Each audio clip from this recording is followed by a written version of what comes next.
So it is exactly 1:0 a.m. You've, just reached for the switch. Right. You press it, and you turn off the very last light in the living room. Instantly, your house is completely dark. Pitch black. Exactly. And we are entirely bypassing pleasantries today for this deep dive. Our sole mission is to unpack a singular, horrifying case study extracted from our source materials. Yeah, it's this incredibly detailed, visceral account of a nighttime traversal that ends in absolute disaster. It really does. We are locking you inside this exact scenario today where we're dissecting the absolute terror of the transition from a brightly lit, safe environment to a pitch black, silent home. Because you are standing there in the dark right now. Yes. Your pupils are desperately dilating. They're searching for photons that, no longer exist. The silence is just deafening. And the visual deprivation is absolute. I mean, you are completely blind in the very space you thought you controlled. We're breaking down exactly why this specific moment triggers such an immediate, primal vulnerability. And look, there's no escape from this analysis. No escape at all. When that light clicks off, the environment violently shifts. It goes from a modern sanctuary into, well, an ancient hunting ground. That's a terrifying way to put it. But it's true. The source documents map out a terrifyingly specific geography for this encounter. The house is entirely dark, and the only route to your bedroom is up a long, narrow wooden staircase. Right. The geometry of your own home has suddenly weaponized itself against you. Exactly. You are stripped of your senses, standing at the base of the only path forward. So let's unpack this architecture of isolation, because the source material doesn't simply place you in a hallway or an open room. No, it forces you to navigate this specific structure, the narrow wooden stairs. It's a deliberate physical trap. I mean, think of a narrow staircase as an architectural funnel. A funnel, yeah. You're stripped of all lateral movement. You can't step to the left. You can't step to the right. It can't dodge. Exactly. You are confined between two rigid walls, forced into a singular, predictable trajectory. You must move upward. And what is truly paralyzing here is the vulnerability of your positioning. I mean, the psychological devastation begins the moment you place your foot on the first step. Why is that? Because your back is entirely exposed to the expansive, pitch-black living room below. Oh, wow. You are severing your line of sight. The narrow structure dictates that you cannot easily turn around to check your blind spot. Not without losing your balance, anyway. Right, or losing your upward momentum. You're trapped in a strictly linear progression. You are moving away from the open space, deliberately turning your unprotected spine to the unknown. Okay, but hold on. Let me challenge that logic for a second. Sure. If I am moving up the stairs, aren't I theoretically moving towards safety? I mean, gaining the high ground is a fundamental tactical advantage, right? In theory, yes. So why is this specific architectural transition instantly make us feel like prey instead of, survivors escaping a threat? Because gaining the high ground only works if you can observe the battlefield below you. Oh, I see. On a narrow staircase, your physiology is working directly against you. Humans do not possess eyes in the backs of their heads. Right, obviously. Our evolutionary ancestors survived by keeping their backs against cave walls, scanning the horizon for threats. When you ascend those stairs, you are violating millions of years of evolutionary survival tactics. You're deliberately presenting your most vulnerable target. Exactly. Your spinal cord and the back of your neck. You're offering them to a massive unlit space. And furthermore, the material of the staircase is wood. Which is entirely unforgiving. Wood creaks. It groans. It announces your exact location, your weight, and your speed to whatever might be listening in the dark below. Every single step you take broadcasts your exact coordinates into the pitch black. That's exactly it. That makes the physical vulnerability clear. But let's look at how that instantly triggers a psychological regression. The feeling of being watched. Yes. As you take that first agonizing step onto the creaking wood, a deeply familiar, irrational childhood fear creeps in. You get the distinct, suffocating feeling that something malevolent is watching you from the pitch black living room. It's intense. Let's focus on that word for a second. Malevolent. This is not a passive fear of the dark. No, not at all. This is not a generic unease about tripping over a coffee table. Malevolence implies intent. It implies a conscious, hostile intelligence that actively wishes to inflict severe physical harm upon you. The dark is no longer an absence of light. Right. It is a cloak for a predator. Biologically, what you're experiencing in that exact second is the activation of the hyperactive agency detection device. The HADD. Yes, the HADD. This is a cognitive mechanism built into the human brain. When presented with ambiguous information like a pitch-black room, your primitive brain evolved to assume the worst. Just to keep you alive. Exactly. Yeah. If early humans heard a rustle in the bushes and assumed it was the wind, but it was actually a lion, they died. But if they assumed it was a lion and it was just the wind, they survived. Right. Your brain is actively populating the dark living room with predator because assuming malevolence is the ultimate evolutionary safeguard. So your primitive brain is screaming a warning. You feel those invisible eyes boring into your spine. I mean, the temperature of the room suddenly feels entirely different. Physical symptoms of terror. Yes. But here's the most fascinating and terrifying detail from our source. What is your immediate reaction to this overwhelming dread? You walk a little faster. Exactly. You do not sprint. You do not turn around to confront the empty space. You increase your pace by a mere fraction. It's so counterintuitive. Right. Why do rational adults instantly regress to this specific behavioral pattern the absolute second their back is turned? If our survival instincts are detecting a true threat, why do we just casually speed up? Well, you walk a little faster because breaking into a dead sprint would force your conscious mind to admit that the monster is real. Oh, wow. It is a desperate, futile attempt to outrun an invisible threat while maintaining the illusion of normalcy. If you run, you officially become prey. The chase begins. Exactly. Yeah. If you simply walk a little faster, you are trying to convince the universe and the predator watching you that you are merely eager to reach your bed. You're attempting to negotiate with a malevolent force by pretending it doesn't exist. Which is a catastrophic psychological failure. It is absolute denial. I mean, you're confined in the funnel, you're exposed from behind. Broadcasting your location with every quickened step on the wood. And you're deliberately lying to yourself to keep your heart from exploding. So you reach the fifth step.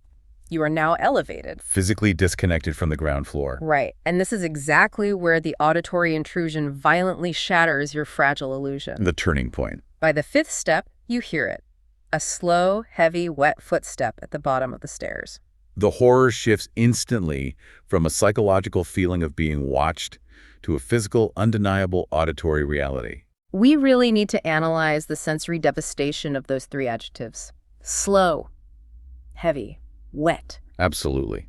Slow implies a methodical, deliberate stalking. It's not rushing. No, it is patient, it knows exactly where you are, and it knows you are trapped. And heavy indicates immense physical mass. I mean, this is not the house settling. This is not a draft of wind. Not at all. This is a substantial, dense physical entity transferring a massive amount of weight onto the floorboards.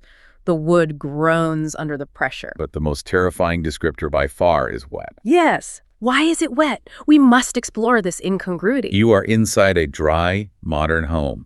The sudden introduction of moisture suggests something entirely unnatural and deeply wrong. It evokes immediate subconscious images of rot, of swamp water, of viscous bodily fluids dragging across your pristine floor. A heavy, wet footstep inside your sealed home is a catastrophic violation of reality. It really is. And the sound of that wet footstep reaches your auditory cortex. Your brain processes the anomaly instantly. And what is your immediate physical response? You freeze. You freeze. The instinct to freeze is a primary prey response. You stop moving to stop broadcasting your position on the creaking wood. But consider the absurdity of your positioning.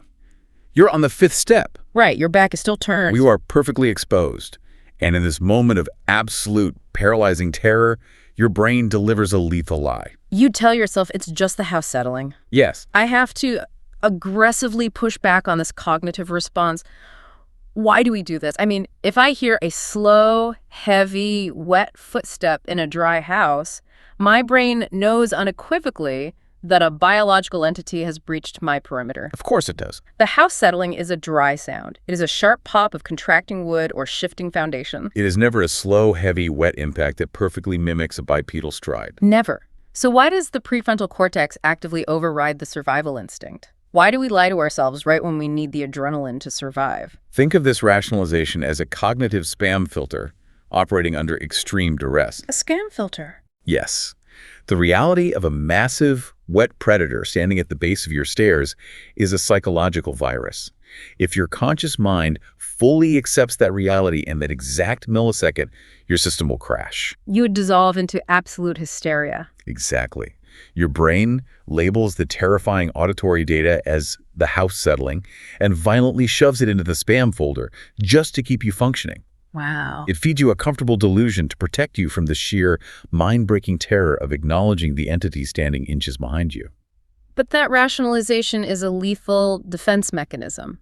By convincing yourself it is the house settling, you voluntarily surrender your momentum. You pause on the fifth step. Effectively offering yourself to the dark. You are trying to apply logical daytime rules to a situation that has already descended into pure, uncontrollable nightmare. The predator has announced its presence. It has placed its heavy, wet mass onto the very structure you are standing on. And you choose to stand perfectly still in the dark and wait. You desperately need to prove the lie is true. You need to verify that your spam filter was right and that you are entirely alone. So you test the environment. You make a fatal decision. You take another step. Oh, man. This is the singular action that triggers the violent escalation. Right. You shift your weight, you move your foot, the wood creaks under your step. You signal to the darkness that you are alive, you are aware, and you are attempting to escape. And the response is devastatingly instantaneous. Instantly, 2 more wet footsteps follow, Much faster this time. aggressively rushing up behind you. The predator drops all pretense of stealth. The slow, methodical stalking completely vanishes. The entity knows you have detected it, Yeah. and it immediately violently shifts into an aggressive hunt. The spacing between the sounds vanishes. The wet impacts hit the wood with rapid, violent succession. The mass is hurling itself upward. The distance between you and the bottom of the stairs is closing in fractions of a second. The psychological dread shatters into pure, explosive physical survival. This is the biological override. Adrenaline floods your system so violently it feels like a detonation behind your ribs. The invisible watcher has become a physical mass charging up the funnel directly at your exposed back. There's no more walking a little faster. There is no more rationalization. Your conscious mind completely shuts down, handing the controls over to your reptilian brain. You are no longer a modern human. You are desperate prey trapped in a chute. You are forced into a chaotic retreat. You scramble up the stairs in the dark, desperate to reach the top landing. We really need to focus on the physical reality of scrambling. Right, because scrambling is the total loss of bipedal dignity. You are no longer walking upright. Your hands are violently hitting the steps ahead of you. Your knees are scraping the wood. You are clawing your way up the incline like a hunted animal. The absolute darkness means you cannot see the steps. You are operating purely on frantic muscle memory. Driven entirely by the aggressive, wet sounds rushing up the wood inches behind your heels. You are trapped in the funnel, and the entity is sealing the exit from below. Your only desperate hope is the top landing. The top landing represents light. It represents a door you can lock. It represents survival. Your lungs are burning. Your vision is useless. The heavy, wet impacts are vibrating through the wood directly into your bones. The predator is so aggressively close, you can practically feel the displacement of the freezing air against your ankles. You throw your body forward, blindly reaching for the summit of the staircase. We must intentionally slow the pacing down right here to examine the absolute devastation of this final sequence. Yes, the final sequence. You reach the threshold just as your foot reaches the final step. You have survived the funnel. You have outrun the immediate rush. Your foot connects with the flat, horizontal plane of the second floor. The frantic, explosive panic momentarily transforms into the sharp, brilliant spark of salvation. You believe for 1 microsecond that you have won. But the architecture of this trap demands absolute failure. In the exact millisecond, your foot registers the safety of the final step. A freezing skeletal hand tightly grips your ankle from the darkness below. We must violently deconstruct this microscopic detail of tactile horror. The transition from the auditory terror of the wet footsteps to the immediate, shocking physical contact. It is freezing. It drains the frantic heat from your adrenaline-soaked skin instantly. And it is skeletal. There is no soft tissue. There is no yielding flesh. It is rigid, agonizing bone clamping around your joint. I want to look closely at the mechanics of that grip. The word tightly confirms the absolute dominance of the entity. You cannot take it away. You cannot shake it off. It is an industrial vice made of freezing bone. It is the physical manifestation of the malevolence you felt on the very first step. It proves the predator allowed you to reach the summit. Oh, that is brutal. It allowed you to experience the blinding hope of the final step solely to maximize the psychological devastation of ripping it away from you. The hunt was never a contest. It was a calculated execution. The final sequence delivers the ultimate physical destruction, violently yanking you backward. All your scrambling, all your explosive panic, all your frantic upward momentum is entirely erased in a single, unyielding downward pull. Your center of gravity is instantly shattered. Your hands lose their desperate grip on the landing. You are airborne for a fraction of a second, completely stripped of all control. Being forcefully dragged back into the exact pitch-black void you just destroyed yourself trying to escape. This sequence represents a flawlessly executed psychological and physical dismantling. We have watched a simple, mundane walk to bed violently transform into an inescapable nightmare. The architecture of the narrow staircase isolated you. The darkness weaponized your own neurobiology against you. Your cognitive spam filter paralyzed you with a lethal lie about the house settling. And the aggressive, wet rush of the entity forced you into a frantic scramble that ended only when it deliberately chose to seize you at the absolute threshold of your perceived safety. The brutal efficiency leaves absolutely zero room for survival. The vulnerability of turning your back to an open room is a universal human experience. This deep dive merely confirms that the primitive fear buried in all of our DNA is entirely justified. The malevolent presence was always there, waiting for the lights to go out, waiting for you to commit to the narrow wooden funnel. Consider the absolute finality of this moment as we conclude our analysis. You are currently suspended in that terrifying fraction of a second. The freezing skeletal hand is locked around your ankle. The violent yank has already broken your balance. Your fingers are slipping off the top landing. You are falling backward. You are plunging spine first into the absolute, suffocating, pitch-black void of the staircase. Completely helpless, completely at the mercy of the dark. We leave you with one final, deeply unsettling question to dwell on in the crushing silence of your own home. As you fall backward into the abyss, what exact kind of face belongs to the heavy, wet, skeletal thing waiting to catch you at the bottom?